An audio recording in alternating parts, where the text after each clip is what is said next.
25শে জানুয়ারি বিএনপির চেয়ারম্যান তারেক রহমানের ঢাকা চট্টগ্রাম মহাসড়কের পাশে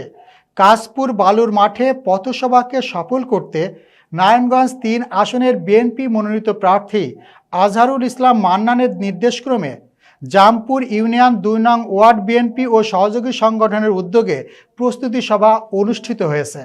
সিনিয়র স্টাফ রিপোর্টার লিটন বিশ্বাস জানান, আজ সকালে এশিয়ান রোডে ২ নং ওয়ার্ড বিএনপির সিনিয়র সহসভাপতি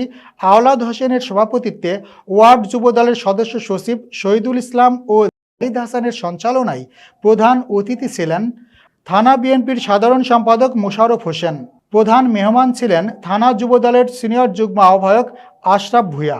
বিশেষ অতিথি ছিলেন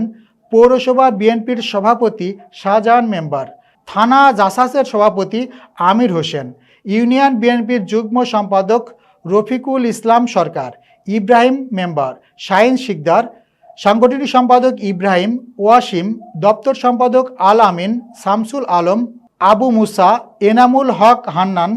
আবু সায়েম ভূঁইয়া, শান্ত, রঞ্জু, শাহ আলম, আলমগীর, সালাউদ্দিন সালু, মকবুল হোসেন, আসাদুজ্জামান ভূঁইয়া, রিপন, সুমন সহ বিএনপি ও সহযোগী সংগঠনের অসংখ্য নেতাকর্মীরা।